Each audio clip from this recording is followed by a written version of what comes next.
What's up, everybody? It's Chad. We're back again with another episode of Ask Chad Grassy Logic. Thank y'all for joining me. Again, we are streaming on Twitch. We're figuring that out, and once we get it where we exactly want it, I'm gonna start, putting it out there every week that will be live on Twitch. But if you know right now, you know, and you're getting the episode a day early. Today, my guest is going to be Nicole and Michelle. Thank you so much, ladies, for joining me today. Absolutely, Chad. Really glad to be here. Awesome. Good to be here. Yeah. Awesome, man. And thank you so much. And you got your little avocado there and everything. Support avocado, you know. Yeah, I got the support. Always. Meet the homies. So that's cool. And so these two ladies, they've been in the industry for a while now. I've actually known Michelle for probably closer to 10 years now going on. Yeah. And so him and her late prior partner, him and I did a lot of advocacy work here in Las Cruces and stuff. So she's been around me for a long time, and I've been seeing her grow and everything. So we're gonna get a good update for what's going on with her, and of course, Nicole too as well. She's been in the industry for quite a while. But I won't speak for them. I will let the ladies introduce themselves. Go ahead, Nicole. Introduce yourself. Hi guys. My name is Nicole Self. I'm a manager here at Yucca Point Dispensary in Las Cruces. And yeah, I've been a part of the medical program. I want to say since 2014 was when I got my first card, back when they were still solid. Yeah. Year after me. So you've been around the same time. So yeah, back when we had a physical card. Yeah. I still have all my physical cards. I saved them. Me too. They're like kind of like Pokemon cards. Yeah. Yeah, it's like, how old are you? I've actually seen like the first ones when they were just like, I want to say it was paper even. Yeah, I showed up right when they started giving the plastic ones out. They weren't giving you a PPL one yet, though. The PPL one didn't start till the year you came in. Right. There was no PPL when I first started. Right. And then they started the PPL. Or if you guys don't know what a PPL is, it's a personal production license. That was the way that we were allowed to grow in the medical cannabis days before we changed it and everything. So it was a really stupid program, and it was more of a nuisance than anything, and it didn't really solve any problems. That's how we learned to, run. Got to stumble before that. Yeah, exactly. And at least we were able to mess up and grow. But at the time, and then after a while they sent you a card. And for a while, they'll send you two cards, and then it was on one card, and then they just kept changing it. It was so confusing. Like every year, it was something different. Yeah. Right. And actually, we're going to talk about the medical cannabis program here a little bit later in the episode. So I really want to get into y'all and what you guys have been up to. So I'll start with Nicole. So like I said, thank you for joining me. Absolutely. I know you're so bashful. Like, oh my God. Yeah, I'm a little nervous. But again, the avocado came for a reason. Yeah. You're emotional support avocado. Yes, Yeah, Californians would love you. I'm from here, though. I promise. So, how did your cannabis journey start? I guess let's start there. You're from here and everything, but where did it start? We all have our starting place in the cannabis journey. So, honestly, full transparency, I tried to commit suicide when I was a teenager. Oh, shit. Yeah, and that led me to Zoloft, if anybody remembers that wonderful heavy thing that they were just shilling out to kids. I remember the commercials. They looked like Digimons. Remember when Digimons were like little, that's how little characters look, like a little baby Digimon. Yeah. And, ironically, that seemed to just unlock more problems. I actually happened upon, ironically, I didn't know it at the time, but who also is Nicole Fuchs. Yes. When I was about 17 years old, she was a friend of a friend, and she kind of taught me about cannabis a bit and showed me about weed a bit. And then I just started smoking a lot and was able to stop Zoloft, which was amazing. Yeah. Cannabis was just a medicine to me at that point. Back then, it definitely was not considered a medicine. It was, you had to go to sketchy places to get it, but but no business being there. Luckily, being around here, you've got some hippie friends that, but that was my beginning with it, was a dark start that led to a beautiful future. So I firmly believe that this is a medicine and can change people's lives. Definitely. I'm glad you're still here. When we were growing up, there was a lot of issues with that going on too. Yes. A lot of friends I knew would hurt themselves and stuff too on top of it. And luckily, most of them have had help since then. Some have found relief with cannabis. Yes. And some started on the same route as you two as well. So that story is gonna, a lot of people can, get on level with you on that. I can't think of the word right now. No, I was just like, holy crap. But yeah, that's something that a lot of people can share with you as well. Right. Because that's not something easy to share. So I appreciate you, sharing that with me. Of course. I try to be an open book any chance I get, especially about cannabis. Yeah. if you can make somebody's life better, why wouldn't you want to try? Yeah, exactly. 100%. And Michelle, you know, like, let's go to you. I know, she's ready. You need avocado? No, I'm good. Oh, okay. So, you know, like, I've already given you a little bit of intro, but go ahead, please, you know, introduce yourself. And Well, my name is Michelle Bailey. I've been a medical patient for about 10 years now. I have worked in the industry since the beginning of recreational. I've managed a few dispensaries. Now I'm working as a bud tender at Yucca Point. Try to, you know, stay with the entities that I believe in. So, and yeah, and I'm really trying to get more involved in the medical advocacy because I'm watching it fall off. So yeah. That's why I'm here.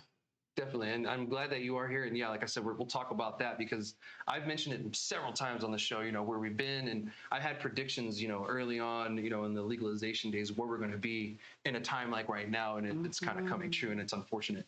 But yeah, we'll talk more on that. But thank you for the intro and everything. And so, yeah, Yucca Point. So where were you at before that? You know, where were the prior places you worked? So, my start in cannabis was with Nubez Dispensary in Sunland Park. I helped open that place with the owners. Myself, my late partner, and our friends opened it together.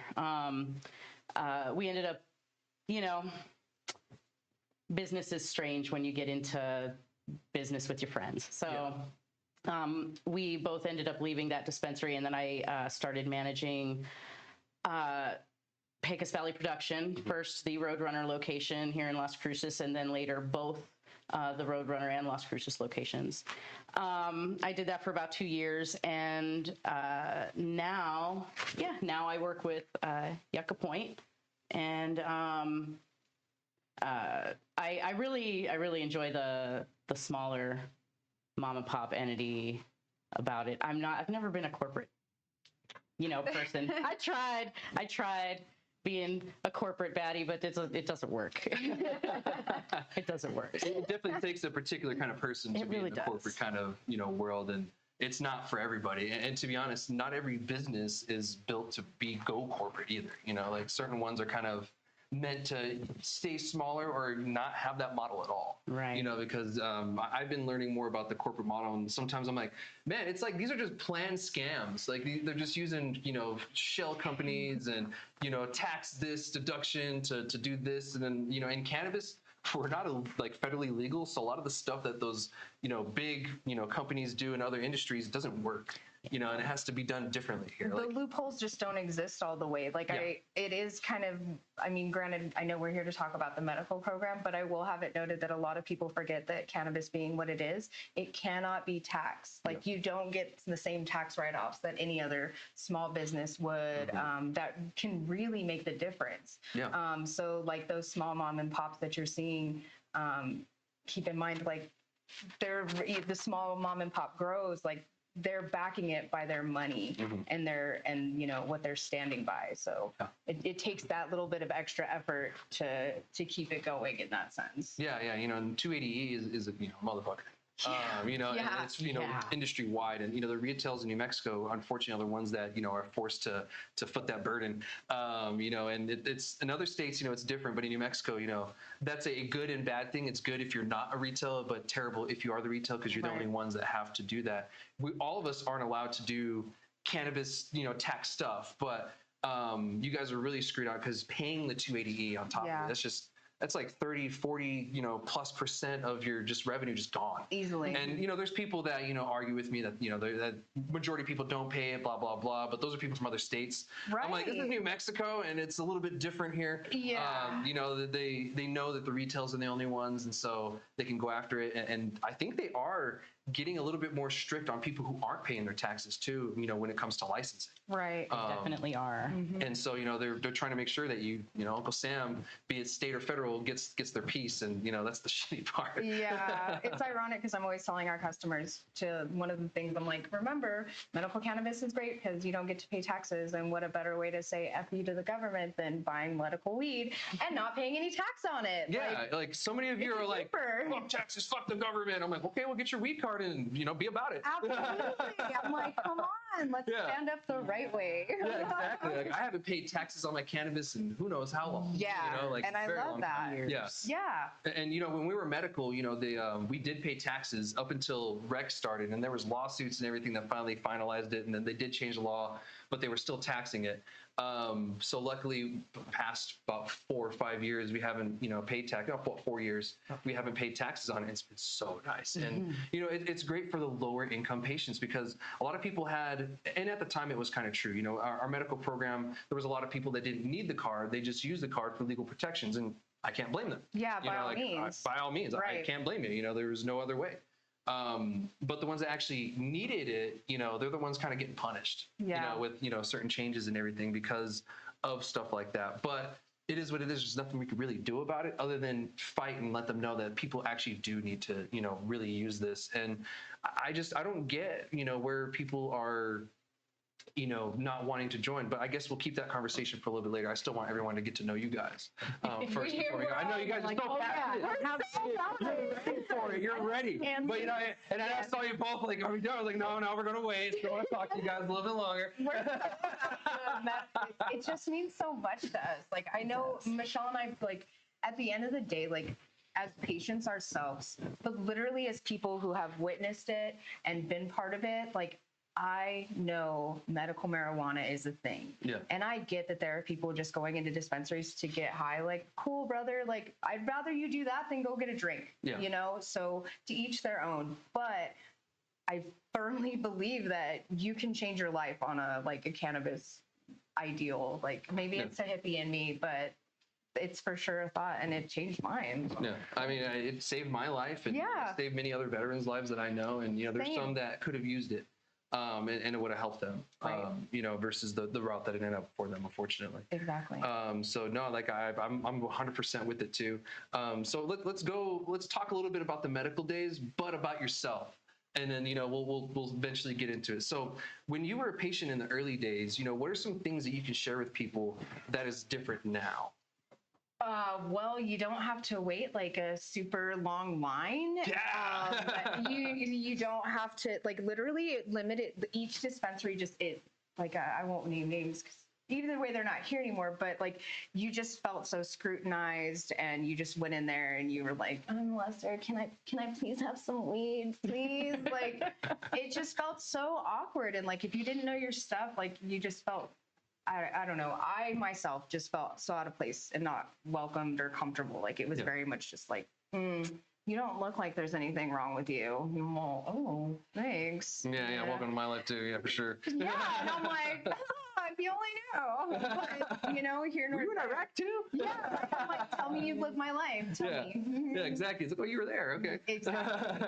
But that was just the things that have changed. It's just the environment that we've been able to have for it, the amount of information we have for it now too. It felt like a little click, basically, and now I'm able to welcome patients into my dispensary with open arms. Yeah, and there's more availability for people to work in different places. We're not so limited to, because here in Cruces we had I think at the most like 5 or 8. Yeah, I was gonna say I was like 6 at the biggest. Yeah, maybe 8 at the most. I think right before legalization, but that's probably being very generous. Mm-hmm. There really wasn't many choices, and especially places to work. I never worked for any of those places because I didn't want to. I tried. Yeah, I tried so hard, but again, it was the clickiness of it. And like some wanted me, and I was just like, no, I can't. Just of course, Chad's like, well, they were coming for me. Understood. Again, I see the tears. She got jokes today. Sorry. No, you're good. That was a good one. But that's great that that some things have changed for the positive and everything, and you're able to work in the industry, and things are a little more I guess laid back. lax when it comes to it. It's how it should be. Like Yeah.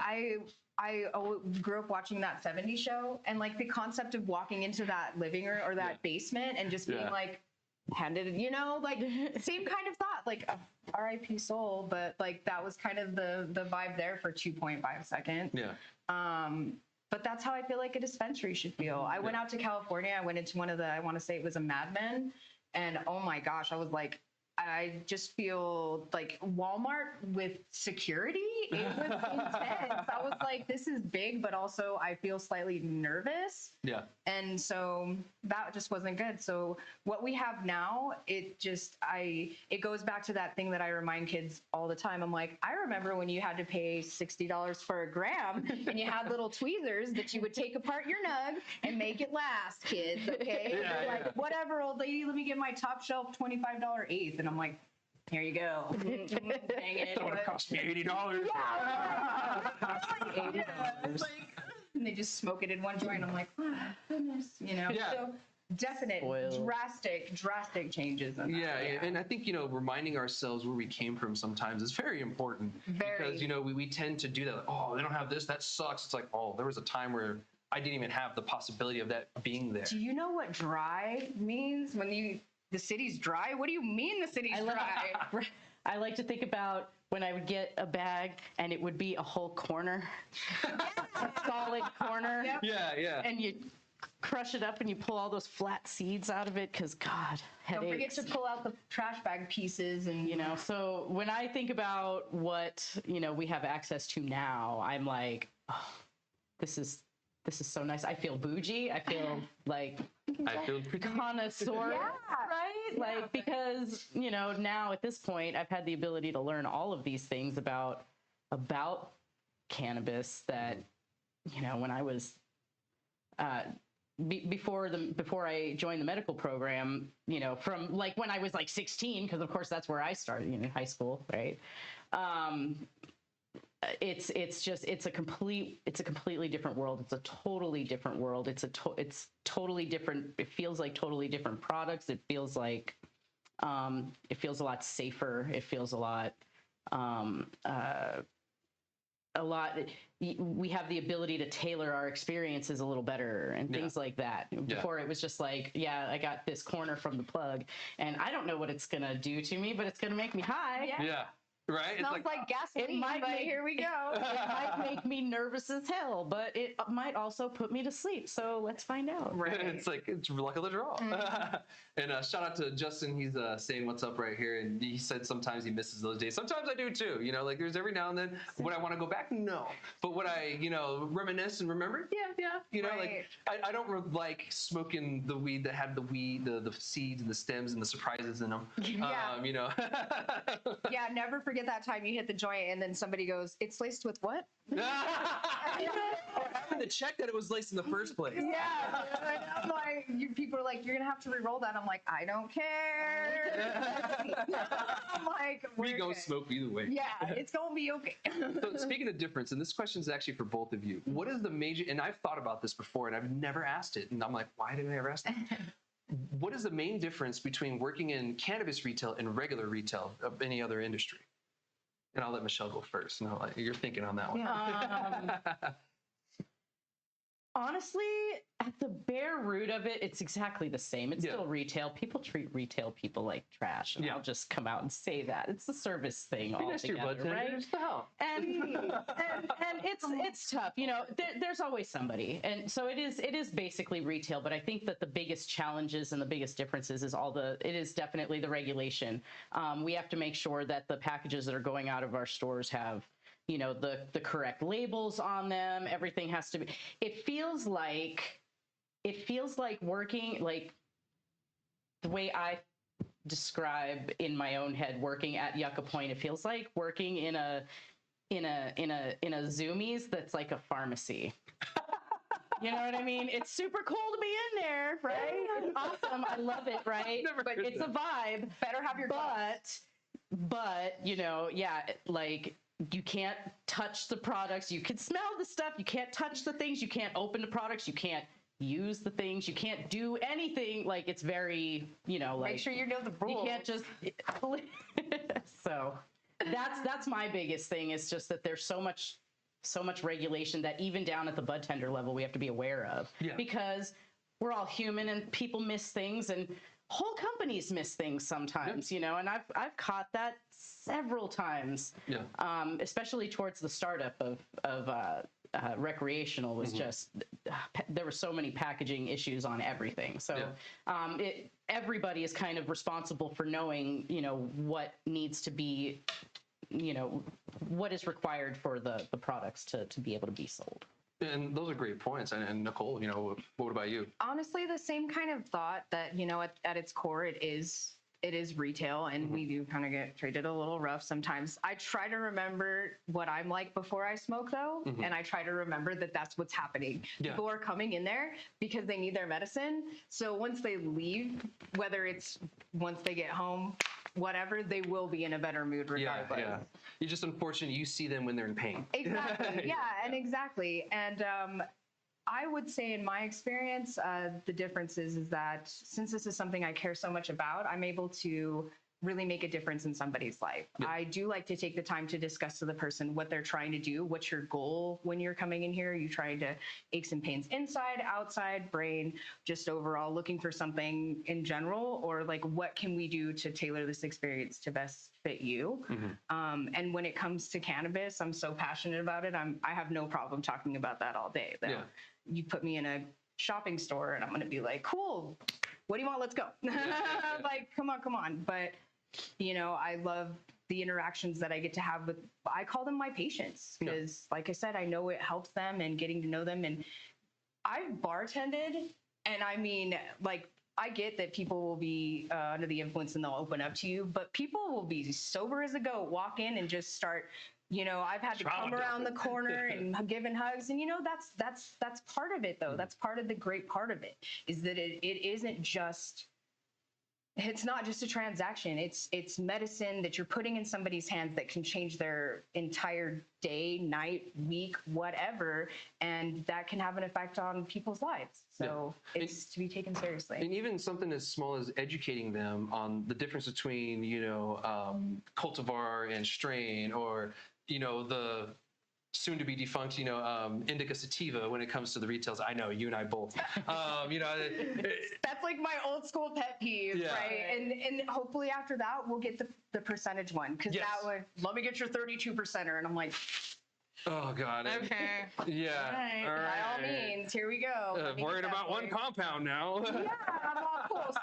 So let me just give you this one thing, because that's what you're getting. Yeah, exactly. You know, and that's a great way to put it. I wish we could do that at the store when someone says, I want something with this much THC. Well, let me pull this bud out, and this is all you're getting. Yeah, right. So I can give you a visual representation of what you're doing to yourself. Yeah, that's all that's happening. Because there's so much more in the plant that does the things to you that you don't realize, and that science is still figuring out. Oh, I know. And, you know, we know now that it's not all about THC. Now, THC is a huge component. Don't get me wrong.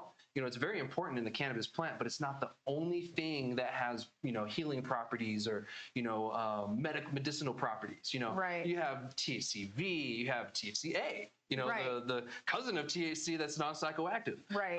And then you have CBD, CBN, CBG, you know, and all these other crazy compounds that we figure out. And then we're finding out it's not just terpenes that make things smell. You have sulfurs and other things within that too. And, flavonoids and flavonoids. One's just the colors, guys. Don't get too confused. So many words. The one that sounds like it would be flavor, though, is the one for colors. And that's the one for colors. It's so confusing. Yeah. So it's so weird. Yeah. I'm like, wait. The one that sounds like it would taste good is just makes it red. Yeah. That's all it is. It's so stupid. You're like, okay. But, you know, science is like that sometimes. But luckily, you know, science is kind of on our side these days. Don't get me wrong. You have the big people that are paying a lot of money to get these studies put out that, you know, cannabis will, you know, make you turn into powder one day or something. You know, or, you know, just turn into a zombie, whatever they're coming up with these days. This will get you addicted to the crack cocaine. You'll guarantee to be a hooker. No correlation. Yeah, you're just like, does that even come from? How does that even have to do with what's that? Right. Yeah, you're just like, okay. Right. I've even seen people go as far online. It's so funny. They're like, and those marijuana users with their marijuana syringes everywhere. And I'm like, Oh, oh yeah. We got those at the shop. They're Marijuana. like, do I shoot that up? I'm like, that's not so. No. That's absolutely not. But that's the importance of educating yourself. Exactly. Yeah. And the patient and everyone else, you know, and sometimes, don't get me wrong, the patient doesn't give a fuck sometimes, but it's important to at least try. You know, And we're so lucky that we have a medical program in this state, meaning that we actually have access to that information. Yeah, exactly. There's a plethora of it out there for you to gobble up, but I guess that's the whole reason why we're sitting here, is because nobody's gobbling. Yeah. Well, and then there's that. Yeah, you know, and I ran into that. So, you know, me doing advocacy for so long, I ran into that this whole time. Yeah. You know, people not wanting to learn, people not giving a shit, and they only give a shit when it changes and it affects them directly. You know, it's something that I've learned, that it's not just a New Mexican problem. It's just a people problem. You know, we tend to do that as people. And, you know, some people didn't even know that we had a medical cannabis program until like 2015. You know, like, I was like, bro, we've had one since like 2007. Yeah, it's been for a while. Yeah, I was like, you guys are kind of behind. Right. And even now today, some people still are under the assumption that we got rid of it, you know, because we went rec. And then people won't renew their cards because we went rec. And Yeah, like, exactly. No, wait. Yeah, exactly. So I think we've gone far enough in your guys' background and everything that we can move on to the next. I know you're itching to talk about the medical cannabis and stuff like that. Before we do, can you explain the squishy guy, the avocado? So this is just my emotional support avocado, because this was my jump into like free will. What's up, Michelle? He's also the star of our Instagram. He is also the star of our mascot, Instagram. right? He's our mascot for the shop. He's always trying to do everything that we're trying to get done there, because we are a small mom and pop, so it's just us working the gears. So he helps out to keep things gearing along. So, but yeah, he's my emotional support avocado. I brought him just to support the shop, support us. 100%. And, you know, what other roles does he have? He rolls a lot of joints. He recently actually was just hanging out with Snorlax, because we have a Snorlax that's probably my size. Oh, at the that's shop. awesome. Actually, it's probably the exact size of Michelle. Little.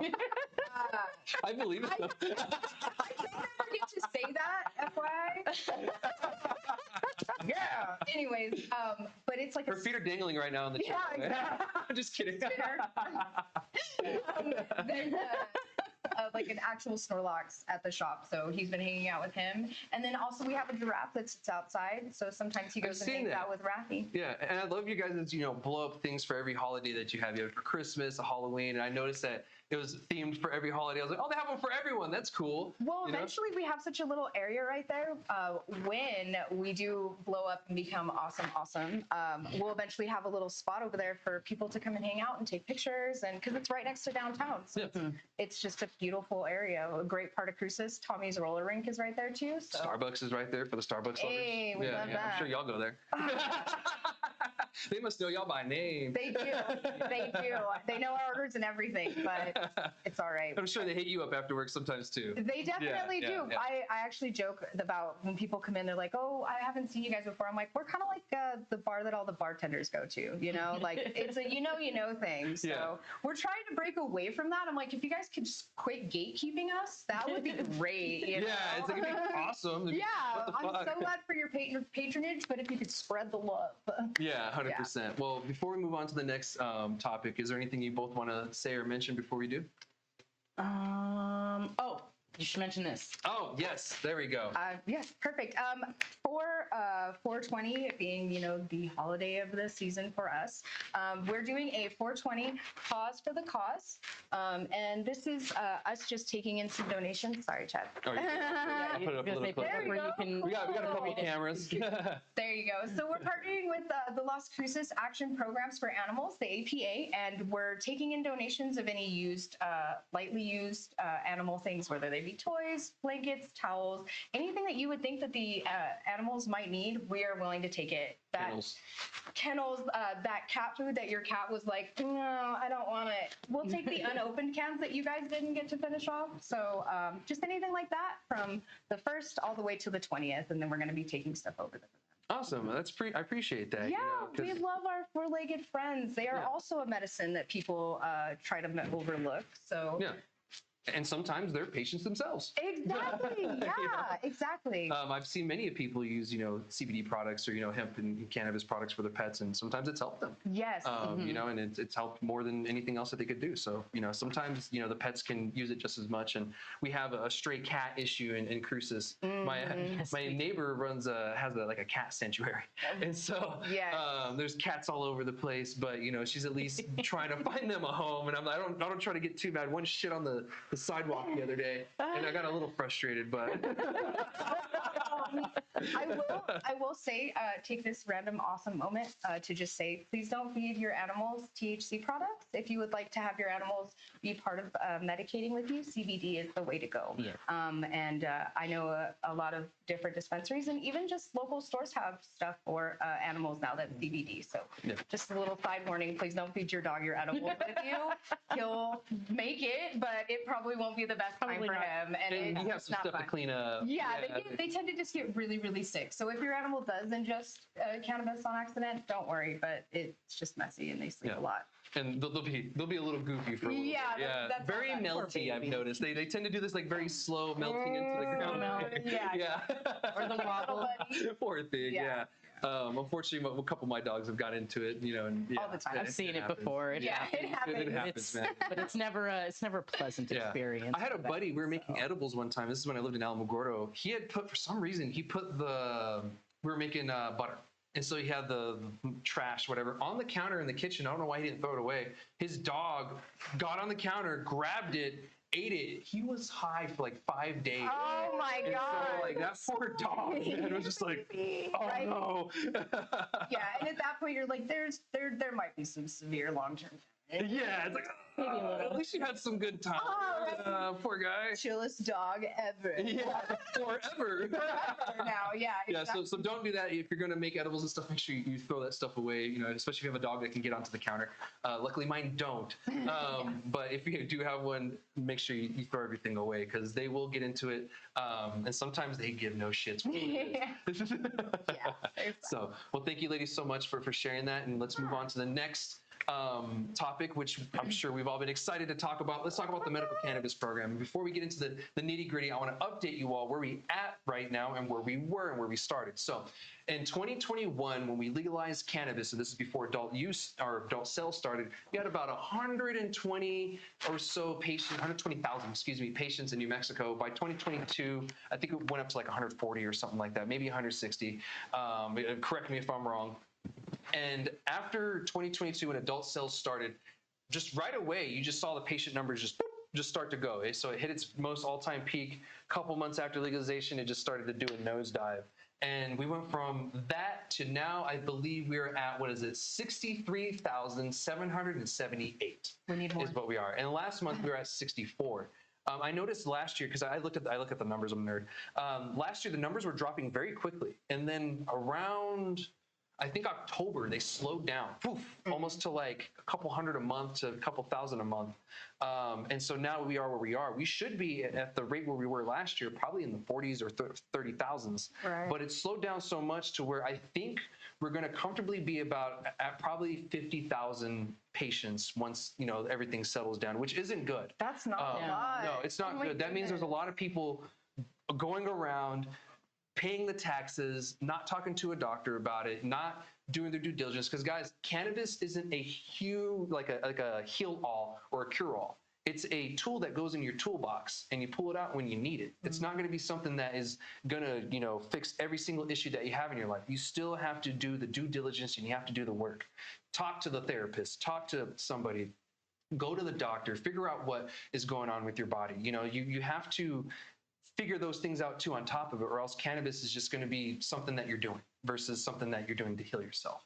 And then with that being said, ladies, what do you have to say about that so far? I completely agree with that. Some people might think it's a little silly to do it, but I've even just logging what types of strains work for you. It's super hard nowadays because the strains, the genetics get so mixed up. But if you're just a new timer or you're just trying to figure out what works for you best, just kind of trying to log the effects, knowing what effects you're going for, speaking with your bud tender, just opening your mouth and not being scared to ask about what you're looking for from the experience when you're going in. Yeah, and that's a great, great point, because some people, and I know these people, they'll go in, I just want the cheapest, whatever this, and then, get the fuck out, Yeah. there's so much more to cannabis than that Yeah. nowadays, like those are the people that are used to, go on the plug, this is what you get, go home, and smoke your weed. But not everybody's like that, Yeah. not every patient is like that, so Michelle, what is your thing on the medical program right now? My thing about the medical program right now is just how absolutely, my major beef with the medical program right now is how absolutely uneducated even the current patients are with what the medical program even means, or what they have the ability to do with that, or just how it works. I can't tell you how many times people ask me, well, what is a unit? How much weed is that? Or what do I get with that? Or what do I get with it? Or like people being confused about the fact that medical patients don't pay the tax because there are so many dispensaries that roll the tax in and then call it a medical discount when they take the tax back out. Yeah. So that can be very confusing. I hate going to those places. I'm like, I'm already giving you a discount. I was like, no, you're not supposed to charge me tax to start out with. Like, you're not doing this out of the kindness of your heart. Right. You're doing what's legally required. This is like the bare minimum. Right. Is what you're doing. Yeah. And people also, like, they don't understand how purchasing under the medical program works as opposed to recreational, i.e. edibles is the main one, right? Because that's the main one with the different, rules. The ones that everybody notices, because you can't buy a recreational customer person can't buy, but they can't buy like 1,000 milligram edible because that's a medical only item. And there are other things that fall under edibles. Like, how many people knew that tinctures fall, or not tinctures, but topicals fall under edibles? Yeah. You know what I mean? Most people don't know that, so they get really confused as to why they can't buy 1,000 milligram topical, because who's going to eat that? Nobody's eating that. I am not interested in eating an arnica salve. At least you eat lotion. Much. Lotion on the regular, That's a pricey one. But that is 100% the case. But if you have a medical card, you can buy that. No problem. No questions asked. And a lot of people don't even realize that until they've got their medical card, and then they lose their medical card, and then they want to know why they can't buy the thing that they've always bought. Well, because it's only a medical product. Yeah. Furthermore, how many med patients know that you can claim your medical your medical cannabis purchases on your state taxes as medical expenses? Nobody knows that. I do it every year. I don't know, and my state tax return is always pretty good, right? Like, but I spend thousands of dollars on medical cannabis every year, and I have to spend that. It's not a matter of, will my insurance cover it? No, it doesn't. And New Mexico gives a tax break to you if you pay medical expenses out of your pocket. And medical cannabis 100% is that. And I can't tell you, I don't think I've ever mentioned that to a medical patient who already knew that. Yeah. So I think a big part of it is the, aside from the fact that people just don't know what it all entails, I think a big part of it is the people who are giving cards or registering for cards, things like that, providers, either don't know or are not explaining the programs. Yeah. I had a lady straight up say that she never tells the patients what the units are. She's like, I don't explain that part. I'm all, that's the part they need to know. It's so important. I was like, that's what they're going to need to know when they go into the dispensaries. Yeah, like you have to know if you guys don't know, if you're not from New Mexico, you never been a patient here, you have an allotted amount of units. And to be honest, that's something I've fought against for years. I don't think patients have allotted units. Yeah. But you get 450 units, which is equivalent to a gram a unit. However, when you step into the extract world or the edible world and the topical world, it becomes a mathematical equation. Yeah. And a unit, so you can get a gram, we'll give you an example. You can get a gram of rosin, but that won't be 1 unit because that gram of rosin doesn't equate to a 1 unit of flour in the same sense. So essentially what it is say let's say it's 70% THC, the product you bought. I think that goes to what, 700 milligrams is what it does, and then that breaks down to what it would be in a flower, and so it goes down to the mathematical, and it's confusing. Don't get me wrong, it is like, but patients need to at least understand that there is going to be a difference when you buy flower to edibles and extracts, and I think that's where the big hangup is patients just don't understand that. And to be honest, when I was a patient early on, I didn't either, and I don't think the state did either, because they tried to explain it to us back then and they failed. Right. Obviously, so it is still confusing, and I hope one day that changes, but that is so important, and I wish providers would explain that, because my provider obviously doesn't, because I know it already, but I really wish that they would do that more, and you do their due diligence, because I do think some of them are just, yeah, give me the money or whatever, blah, blah, blah, here's your card, seal it. Yeah. When others, are really doing their due diligence. Like my provider, luckily, she does her due diligence and all the good stuff, asks me all the good questions, and make sure that it's still working for me and stuff, like she should. Yeah. But unfortunately, we don't have that with everyone, and then the patients go out and they're unfortunately ignorant, to not their own fault, really, in that sense. But it's up to us to kind of pick up that burden in the end. And, it's like, great, now we have another job we got to pick up that someone didn't do. And so now we're educating, patients on what a unit is, when that's the most basic simple part thing. Of the medical program. Like one of the first things that you should know as a patient, what a unit is. You should at least know the term unit, in your mind. Is it a unit is something confusing? Cool. You at least know what it is. Yeah. She got it down on that level. Yeah. It's something confusing to use. So, I can't get an edible because of this or whatever. And like, cool, you at least understand that part. Right. So yeah, if you're a new patient out there, if you're thinking about getting your card, there are a few things you're going to have to learn and know, and that is the biggest one, because if you run out of units, you pay the taxes. You are no longer paying or getting the medical cannabis perks of not paying taxes. You have to pay the taxes. And they're rolling 90 days too on top of that. Here's a second thing too, that I've noticed too, is people don't understand the rolling 90 days thing. It's confusing, don't get me wrong, but it goes off of when you bought that product. 90 days from when you bought that 1 gram of rosin, that 1 gram or 700 milligrams of THC will be back in your units 90 days from that day of purchase.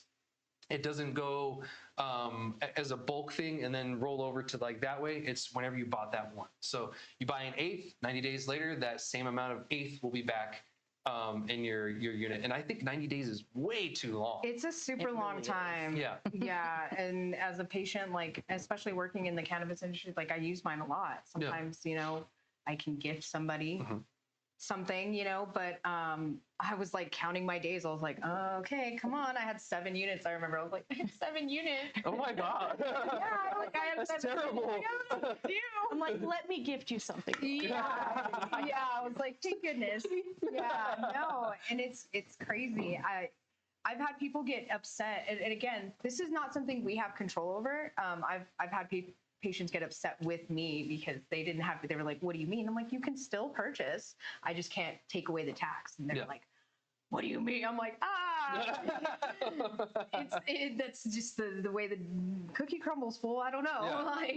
And it's not fair because, there is a limit on how much rec can get, but there really isn't, because it's at a time per transaction. Correct. Yeah. And so per transaction, you can go put it in your trunk, come back and buy the same amount again. Yeah. Patients can't do that. And, I went back to Hawaii because, I was stationed there. I lived there for years, but I never was a part of their medical cannabis program. So when I went, they have reciprocity. I was like, cool, I get to be a reciprocity patient. This is dope. Now I get to see how it is. And their program is interesting. One thing I really, really liked is they have the same kind of rolling, thing, but theirs is, I believe, every 4 weeks. Oh, wow. Yeah, they have a 4. I was like, that makes more sense. That makes way more sense. That makes way more sense. Yeah. It's a month versus the 90 days. Right. And I brought this up to the CCD in their last rules hearing, and I proposed that they go with that. And I said, I propose we do 4 weeks and blah, blah, blah. And I said, Hawaii is a state that already does it. Because when you propose rules, and here's a tip for you guys, when you do go to propose a rule, it helps you out if another state is doing it and you mention it by name, section, whatever. And it's exactly what I did. I went and said, Hawaii already does it. It's a 4 week rolling day, a 4 week rolling thing, but they only get 4 ounces. of cannabis. We get significantly more. Yeah. And so if they can do, an ounce a week, we can definitely do the 450 units, per month, because Right. there's many patients who today still run out of their units. And back when we were just medical, you could ask for an exception to get more, but that wasn't everybody. Like it was only certain people. That You still wasn't can much now. more. You Yeah. can ask for more units when you have none, but I'm not really sure the backhand of that. I just know that on the website it definitely does say if you need more, you can ask, and it's based on, I guess, situational. So Yeah. and I imagine it's not the quickest either way. And then you have to always go back and ask for more every time you Yeah. renew. Yeah, every there's year. that. Becomes a thing. Yeah. Yeah. It becomes just you're not only just getting your card at that point, you're getting your card, asking for more units, Yep. making sure you have enough. Yep. Because some people have to use a lot. Cancer patients use a shit ton. Oh yeah. And by all means. Yeah. Yeah. Someone like that, they're gonna have to use a lot. Oh yeah. And I don't think it's fair that we punish the patient to this point where, it's like you only get this many and it's going to take you 90 days to get it back. Like, homie, that is a long time. Yeah. You know, like time to even wait. 60 days would be too long. Exactly. I think 30 is a happy little medium where we call, agree, where it would actually work. And so, I mean, why not? I'd vote for it. Right? Yeah, me too. It was in the proposed rules. We'll see what happens. They've yet to post those official rules, so they're Right. not active at all. So we don't even know what's going to happen. And I have no clue, even if the new rules are going to get put out with this administration, because election years this year, we're going to get a Right. new administration next year. So I have a feeling if it doesn't come out this year, it's not going to come out to the next administration next year.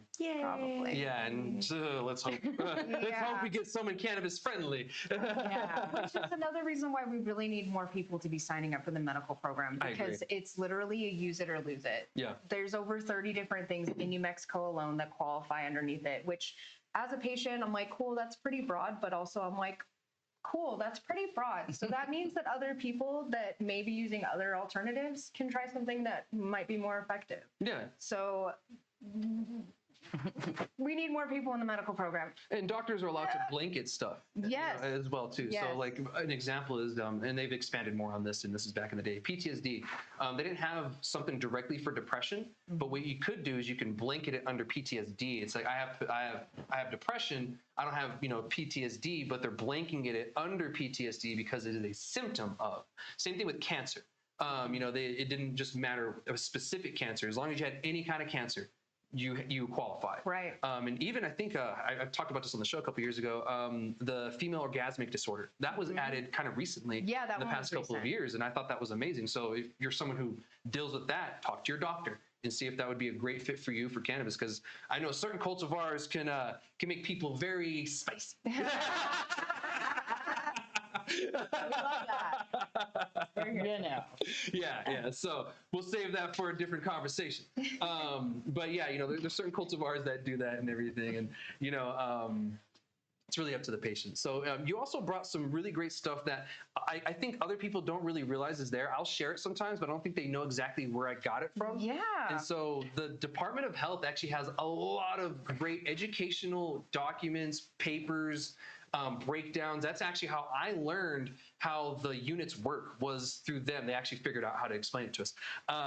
And so they have all that now. If you want to go ahead and share some of these pages. Yeah, these are all accessible, and I'll read it so it's right. It's going to be at the website of mcp.doh.nm.gov. But if Google does its thing like it does, you can usually just put in New Mexico CCD, and it'll take you to their main website, and then you'll see Cannabis Lounge. And it's basically just a bunch of different pamphlets with knowledge about units. There's even stuff in there about the packaging for your packages that your dispensaries are using, and the standards that they're requiring of these places, which is great. We love standards. And this is great for operators too. This Not is just great the for patient, yeah. anybody, Yeah. honestly. I always encourage fellow bud tenders to keep trying to learn new things. They always try to update stuff. That's where I learned about the pet stuff. There's a whole flyer about pets on there. They even have some flyers in Spanish, you guys. They're amazing. What was the website again? That's going to be mcp.doh.nm.gov.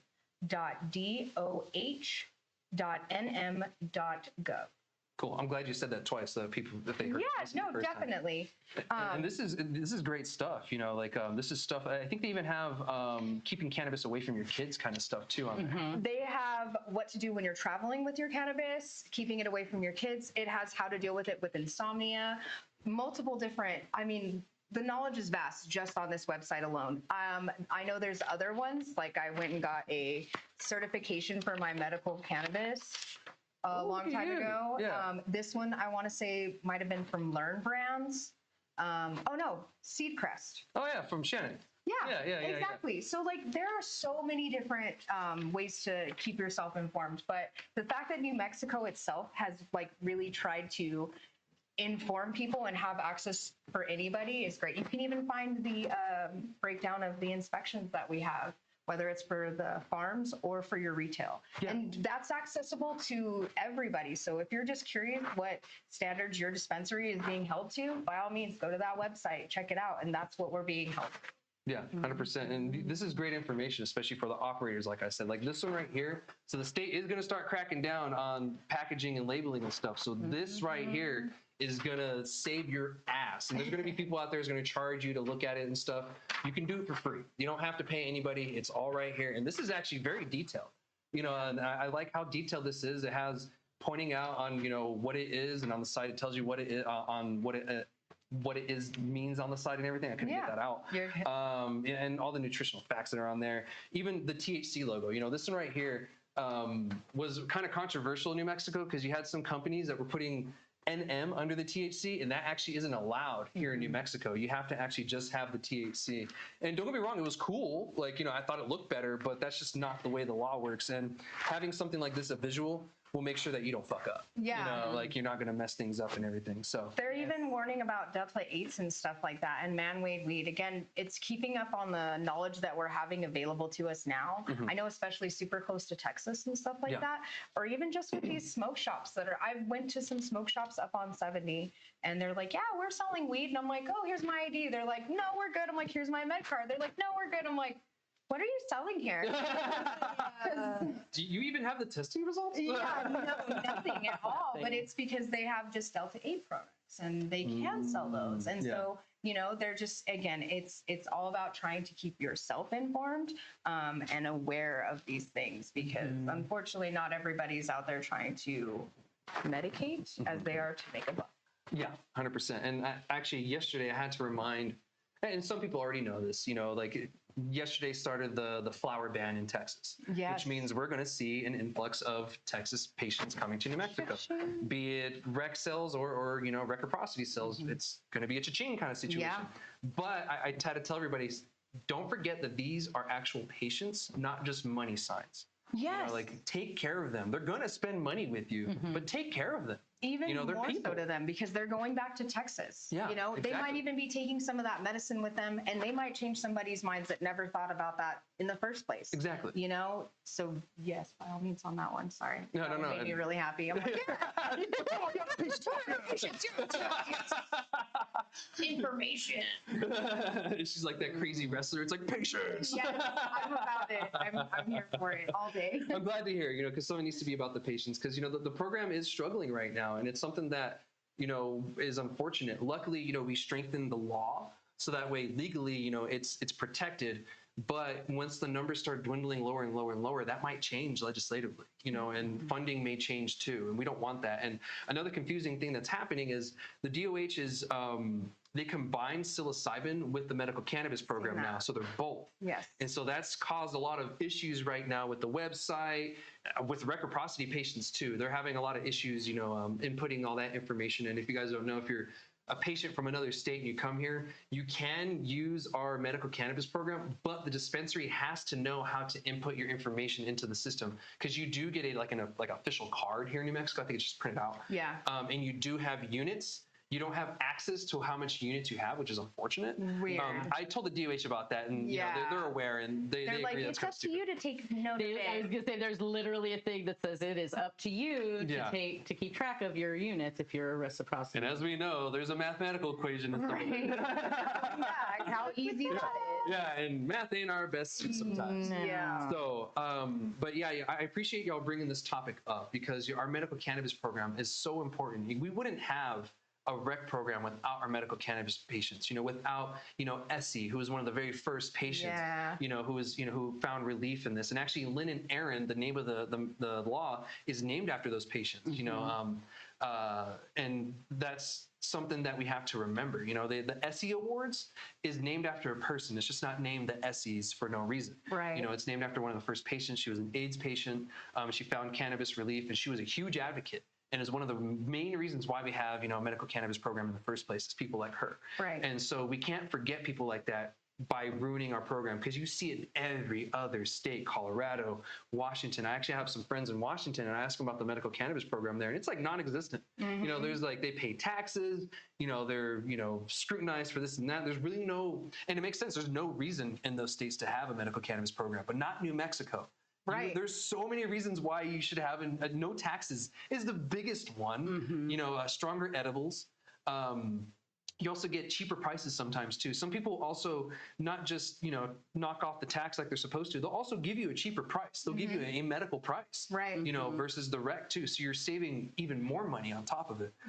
So, and even events sometimes, there's certain events where you'll either get it half off or free entry into the There's event. a lot of times that it literally elevates you. Like if you're wanting to talk about being like a badass in the weed, have your card. Yeah. Because that'll get you a higher level of not importance, but if you're in a huge dispensary and it's you know, there's a bunch of people, there's a good chance they're going to go, who's medical? And you get to go, me, and you get to bypass everybody. Thank you for mentioning that, because in 2022, when I ran a different podcast, that was one of the first questions I asked when, you know, we first started Adult Sales is, because I thought of that. I said, what are you guys going to do about the patients? Like, what do you mean? I'm like, you're going to have everybody fighting to get into the doors, but you have these medical cannabis patients that have been here the whole time. Right. What are you guys going to do to ensure that they're being seen first? Are you guys going to have a different line? Someone told me, like, you know what? I didn't even think of that. Now I am going to implement a patient line separately so we don't run into that. So thank you. And like, I'm glad, but these days you really don't run into that, but I'm glad that people still keep that in mind. It's like, oh, we're busy. Who's a patient? Yeah. Like, oh, you front of the line. And for a little bit here in Cruces, some of the dispensaries did do that. They had separate lines. And I remember standing in them like, this is weird. Like, had a total different line to be at. It's like, this is what it feels like to be in Disneyland and have that fast pass. Right? Exactly. 100%. Like, you saw this huge line, you're like, oh, medical line, sure. Losers. I did have to pay taxes. Right? I did have to pay $600 this time for it. That's the other thing. All these people, I'm like, you guys, it's affordable. Sometimes it's even free. Yes. You know, I've seen it as low as $45, maybe 60. And I get it. People have to make their money, but like literally there are programs that you can get your medical card for free. Oh, I want to make an official plea to providers out there. Please. So one of the biggest things that I hear, two of the biggest things that I hear when I'm talking to people and I mention the medical card, the medical program, whatever, and they are not one, the first thing that they ask me is, where can I go to get one? And I got news for you guys. Most of these people do not want to do telemed appointments and stuff to get their med cards, okay? Do not want to do that. They want to walk into a place, preferably a dispensary usually, because it's where they're going for it anyways. They want to walk into a dispensary. They want to talk to somebody. They want to ask the questions. They don't want to sit on a telemed thing. They want to see somebody in person. Furthermore, the other thing that I hear is, well, I went and saw a provider and then, you know, they said, yeah, you know, it'll be, you know, such and such time a week, blah, blah, whatever. And then I never heard anything from them again. And 9 times out of 10, it's probably because they didn't know that they had to log into their own account and accept things and, you know, click on stuff and sign things or whatever. They don't know this thing. So you know what they tell me? I think I just got scammed. Yep. Wow. And then they don't want to do it anymore. and then they don't want to do it anymore. Yeah, and their card is like sitting in limbo. I had a couple because when they first changed it, my doctor, she just didn't know the process because it changed, and I had a couple just sitting there in limbo too for a couple of years. They're still there. Yeah. People say, "Oh, well, they get an email." Most people don't live in their emails. Most people don't even check their emails. That's a thing that they put in to websites so that they can get access to their 10% off discount or whatever, and they never check them things. Yeah. So yeah, the odds that they even know that they're getting an email are slim to none unless you're telling them, guys. They don't know because nobody is telling them. Yeah. And they don't know that they need to ask these things, and no one is following up with them. These telemed appointments, no one's following up with their patients and letting them know, hey, have you gone and, found this email and done the things on your end to make sure your card goes through? No, they're not. Nobody's doing that. Please, we need more explanations, more clarity about the program, and God bless, more providers showing up in public to see people face to face. A lot of these people are elderly and they don't want to do anything on the phone. That's another newfangled bullshit thing that they don't want to do. And I get it because I don't want to do that either. Yeah. I would much rather go and sit in front of a person, and I used to be able to, but I don't, I still get mine for PTSD, and I still would prefer to just see, a provider. Yeah. I'm a small business person. Let's be real, right? Let me support a provider. I really hate having to give, $75 to $100 to LeafWell because I don't know who's offering med cards right now, and I can't find anybody. It's a problem, and I think one of the biggest problems of why our medical program is declining so hard is because the providers has just kind of stepped back and went, well, I'll take phone calls. Well, I'll.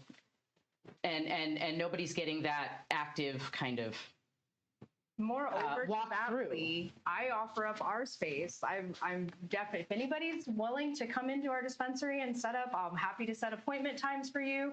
Let's make a date. If you've got the time, I've got the space. Like I said, whatever I can do to help. We're just trying to get more people signed up, and I can't find anybody to come and do it. Those are really great points because even myself, for the longest time, like, why is this happening? It's bottleneck at the very beginning. It's you can't even get past the idea of wanting to get your card because you can't find somewhere to get it. Yes. And that would deter me, indefinitely, sometime, I'm sure some people don't ever want to deal with it again because they didn't want to go through that bureaucratic bullshit. Yeah. And I hate bureaucracy too. I don't blame people you. that smoke weed don't like it. We fucking hate bureaucracy. Terrible. We love somebody to hold our hand through the process. Yes. And the older the patient is, the more that's going to hold true. So, I definitely think that the lack of actual providers out in the community doing the things,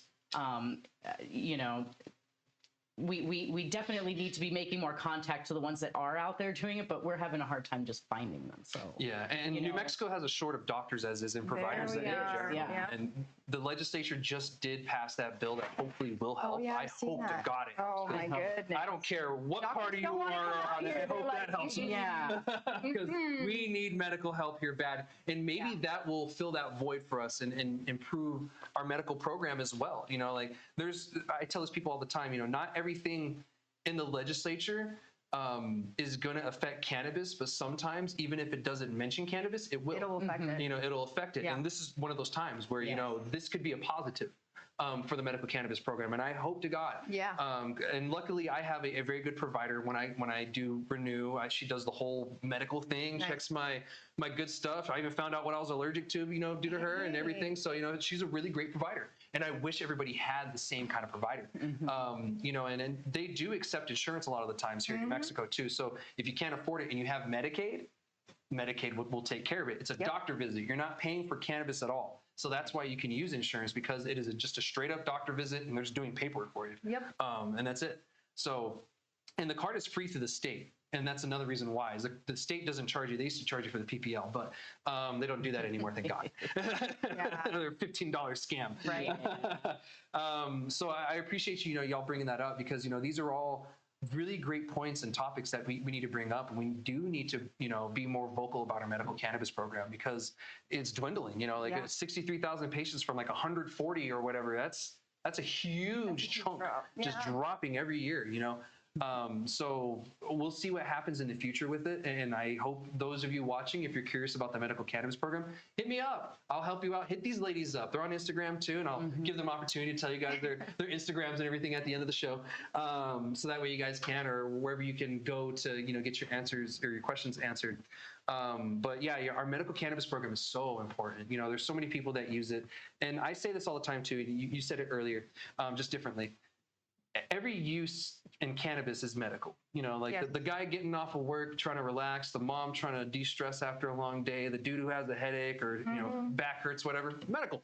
Yeah. It's mostly medical. If you're having fun with it, you're probably doing it medical too. Yeah, whether you know it or not. Yeah, and I like cannabis drinks. I love cannabis drinks. Me too. They're great, aren't they? Oh, they're getting so good. Oh, Some of man. the drinks that are coming out are just... I can't hang. Chef's kiss. I can't hang. Absolutely. No, I went to Astrobuzz and they have mocktails. Oh, nice. Edibles just put me under. The red beer is so good, dude. You can get 2 or 5 milligrams, or 2.5 or 5 milligrams, so very low, but it's nano-emulsified. So, dude, I'm like, this is awesome. I love it. Instantly, but I mean, weed, blunts, all day. Yeah, no, exactly. I'm like, I can smoke, but edibles, I get real hungry and then I pass out. But that's just my system. Exactly. Everybody's is different. Everybody's is different. The magic of weed. 100%. Yes, I agree. And, and I say this all the time and I'll say it again, of course, some people don't agree with me. I think in the future, in about 10 years, drinks will take over as the #1 consumption method. They're even just at like Circle K's now and at Walmart. It's happening. Easy. Everywhere. Yeah. We just took on a new line ourselves. Yeah. So, why not? I might go buy some. Come on down. Yeah, I like lemonade. Well, thank you, ladies, so much for this talk on the medical cannabis program. We have one more topic to talk about, but is there anything else you want to mention that I may have forgot?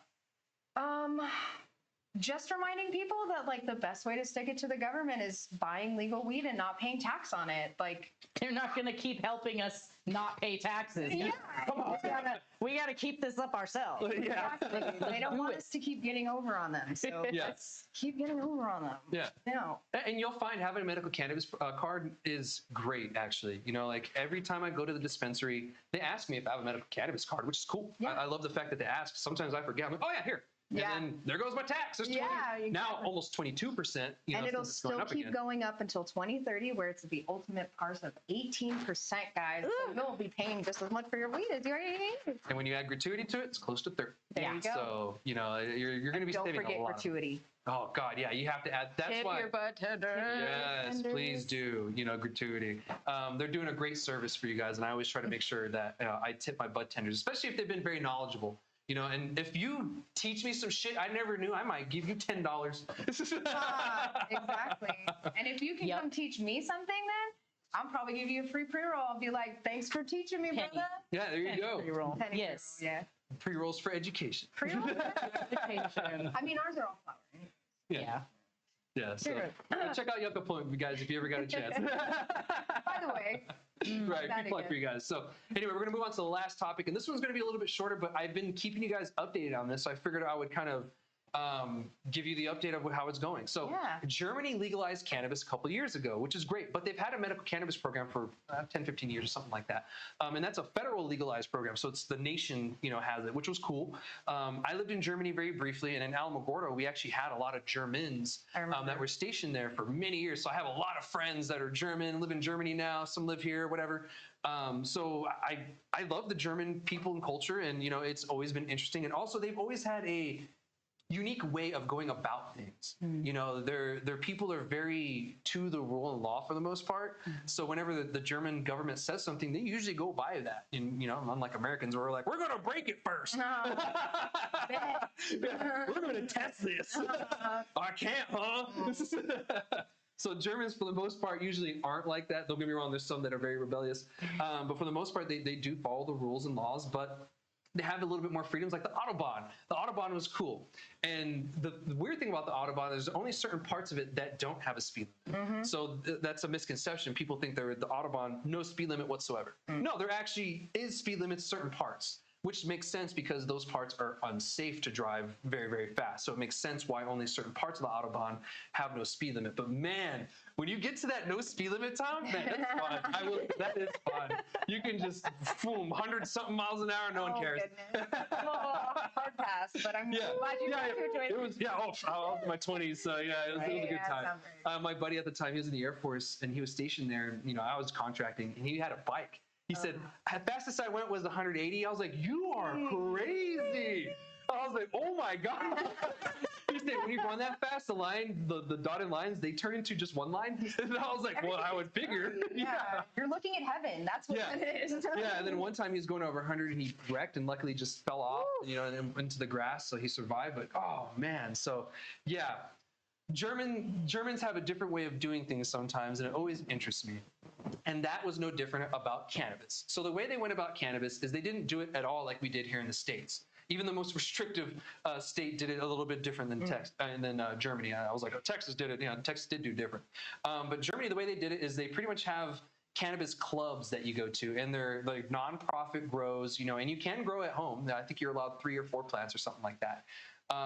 But they have these clubs, and they're not dispensaries. They're like a private club, like an Elks. You go, you pay your whatever fee, and you can get your weed, you take it, and that's where I want to say that's where some of their cannabis sales are coming from. Actually, only 3% of those cannabis sales are coming from those spots.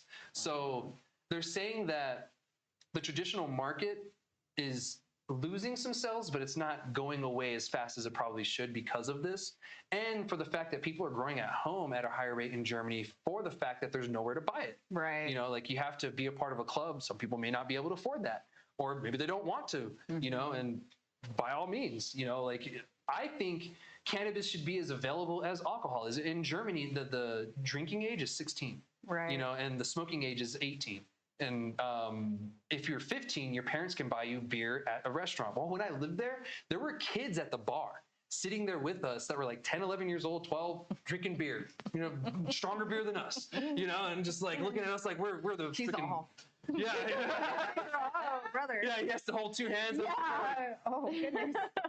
So one of the things that they were talking about, and this is a report from the government, it looks like, most of the people in Germany are kind of split on how it's going there. They're like, oh, the kids are getting it, it's becoming an issue. And I'm like, bro, kids have been getting drugs in your country for a very long time. Like, you allow them to drink at 16s. My friends parents got stationed in Germany when we were in high school. When we were 16, they were at the club partying, drinking, having a good time because that's legal there. And no one could say shit to them. My best friend, Cindy, she's been partying since we were in high school. And that was the norm for her, because she moved to Germany when we were 16. And I'll talk to her, what are you doing? She's like, oh, I'm about to go out, different time zones and stuff. I'm like, what do you mean go out? She's like, go to the club. I was like, is it like a teen club? We had teen clubs growing up. We didn't have like club clubs. She's like, no, you can drink at 16 here. I was like, what? Girl, it's Tuesday also. Yeah, I'm like, oh, wow. Yeah. And so the fact that they even mentioned that blew my mind. I was like, no. You guys are just scapegoating cannabis now again. And this is proof because you allow children to consume alcohol and tobacco in your country, but yet cannabis is the issue now because... And you have to be 18 in Germany to consume cannabis. Interesting. It's even older than alcohol. So I'm just like, alcohol has been a stain on most societies. Don't get me wrong. You guys are a little bit better at it than we are, in holding your liquor. Because like even the alcoholics there aren't as bad as our alcoholics. Oh yeah. Like I remember there was this dude because we'd walk around our little villages. There was this like alcoholic dude. All he would do was sit in front of the gas station and just drink his beer. And that's it. And he wouldn't bother anybody, but you could tell he was an alcoholic. Yeah. And he had a problem, but he didn't bother anyone. When he went home, did he? I don't know. But for the most part, I could tell even when I'd go to the clubs, I'm like, man, they're totally different than we are when it comes to substances. Like it seems like it's respected a little bit more. But for some reason, when it comes to cannabis, they're like, no, 999. That's everywhere. Yeah. That's just the general. I mean, even here, it's been legal 4 or 5 years now. Yeah. And I still have patients that are like, they'll come in with somebody or just people that are walking in with my patients, and they're like, no, I don't smoke. And I'm like, do you drink? And they're like, well, yeah. And I'm like, so we've all got our medicines, we've all got our vices, what works for you doesn't work for them, vice versa, but this stigma of, oh no, cannabis is worse. I'm like, I've seen multiple people, my own family included, ruin their lives in alcohol. Yeah, I me ain't too. seen not a stoner friend. I mean, the worst I see is them just like kind of burnt people, but they're totally happy with their lives and where they're at. So I don't know who's losing there. So, yeah. It's his life.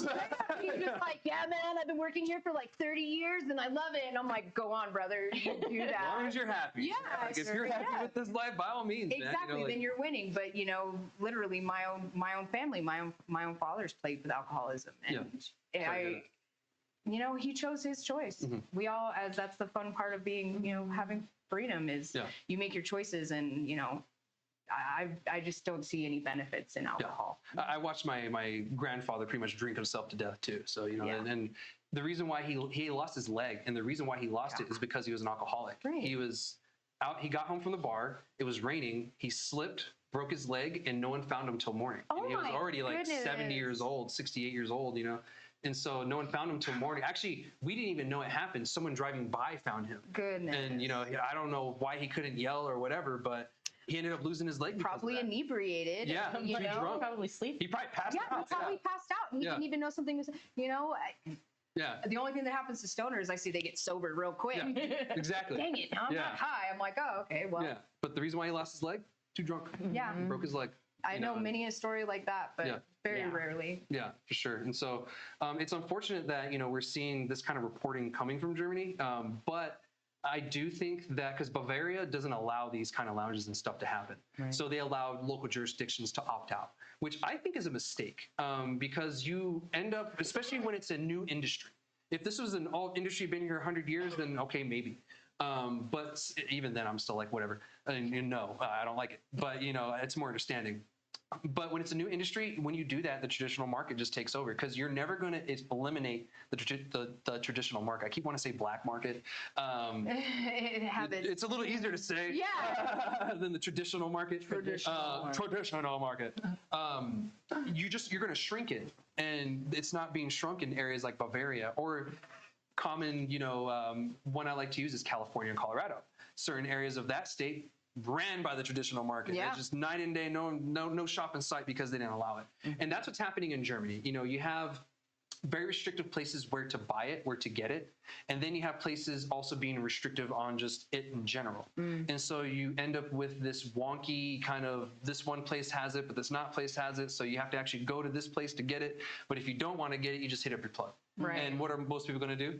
Hit up the plug. I know I would. I can't blame them. I can't blame them. And so it's unfortunate to see this, and hopefully the advocates in Germany figure it out, because I even have a friend who's living there now, and I put her on a secret mission and everything to kind of figure out how those are going. But that was 2 years ago, and at first it seemed like it was going all right. But now we're starting to see some cracks form into the concrete, and it didn't look like things were cured out very well. And so that's going to happen, and I hope they can, redirect and fix it. But I think the only way they're going to fix it at this point is if they just make cannabis as available as they have alcohol in Germany. Right. That's the only way they're going to fix it. And to be honest, I think they can do it. I think Germany is progressive enough and they're smart enough. When it comes to stuff like that. Yeah, they're smart enough. Gotta actually take it in. To actually do it. They're a very smart, community of people, and I think they can figure it out. But I think the way that they went about it, it was a good try. They did want to focus on educating people first before moving on. It didn't necessarily work that way, so I think now they need to shift into now, okay, we need to educate people still, but now we need to open this up because if not, traditional market's going to take over. So, with that being said, what's your guys' final thoughts on all this? I would agree with that. Honestly, we did kind of we saw that happen here between the medical to the recreational. Yeah. Man, there was still a traditional market all over the place when it was medical, but it was less. Yeah. And then, as soon as, recreational started the traditional market, it's not gone. No. It'll never be gone, right? But it changed, and it also got like a lot smaller. Like, if I had to find a plug right now, I couldn't tell you. I couldn't tell you. Yeah, I don't know any plugs anymore. I go down the street to the dispensary. Yeah, I don't have to. I grow it. I go to the dispensary. Exactly. I wish I could grow weed. Everybody can grow weeds. Everybody can grow weed. It is tricky, and it's not easy to grow good weed all the time. There we go. But you know, it is doable. It is doable. So Definitely. So what's your final thoughts on this? I kind of similar to what Michelle says, you know, but I also feel like you got to break a few eggs to get the full information of it. Yeah. Hopefully they learn from it. We're still learning. So No one's done this right yet. Even us. That's kind of where I was going to go with that is I'm like, you know, it'd be really cool if we could just build the THC coalition of the, you know, world and all get together and take in insights, but I'm not sure that's happening. So more power to somebody else if they can figure it out to do it better. But I just hope that we'll get it right eventually. Somebody will get it right eventually. Yeah, I'm sure. Because you can't get it wrong forever. No. Surely, I mean, surely. But if anything, at least it goes down to individual education. You know, hopefully that if the government's not providing information, like you say, the advocates that are out there are trying to do that, like how we're trying to do the legwork ourselves too. Yeah. So I think that's just the most important part. Educate yourselves. 100%. I agree. And with that being said, we'll end the episode there today. So thank you so much, ladies, for joining me today. It was a great episode. And, you know, I'm glad the nerves shook off. Maybe could have used more, but in less time. But, you know, at the end of the day, it's an important conversation. So. It is 100%. And I appreciate y'all bringing up the medical thing. And, you know, I'm glad that y'all came on the show to help me, because it's usually just me sounding like the angry old man, like, oh, damn it, the patient numbers are down again. Oh, I know, and I feel the same way, because we're doing it the same thing. All the time. We're like, our medical program's going away. Yeah. And you don't know what you got people till it's all gone. the time, like, get your med cards. It's worth it. Get your med cards. It's worth it. I promise. It'll pay for itself. And with taxes going up, you guys are going to want to get your medical cannabis card. It's going up like 2 months. Food for thought, I literally have patients coming from other legal states like Arizona, Colorado, and they're like, your guys' stuff is bomb and your program is awesome. So like, keep that in mind, guys. The grass isn't greener other places. It's actually greenest in New Mexico, like our green chili. Yeah, and I actually explore other states' markets and industries on purpose, so I can see if someone's doing it better than us, because I want to implement something you're doing if it works here. And I haven't really found it. I think we did a really good job of looking at what other places did. Don't get me wrong, us advocates, we've helped with that. Yes, you know, that was actually the huge part, is the advocacy work that we did. All the advocates, Ken included. Yes. We all did a really amazing job making sure that they knew exactly how this needed to work, because we studied other states. We looked at what worked and what didn't work. And we have what we have now. Don't get me wrong, it's not perfect. And we still have a lot to fix and work on, but I think we're on the right track. You know, we're not on a different train. We're on the right track. Yeah, and we have a track. Exactly. That's the difference. We have a track. Yeah, exactly. Some states don't even have that. Yeah, so let's get on that train. You know? So again, ladies, thank you so much again. Thank you, I'll look forward to having you on again, and we can talk about medical cannabis. And hopefully the next time we talk about it, it's because the numbers are going up. Yes. Yeah, so. Come see us at Yucca Point, guys. Heck yeah. Well, thank you guys. I'll see y'all next week for another episode of Grassy Logic with some more topics. I'll see y'all. Shoots.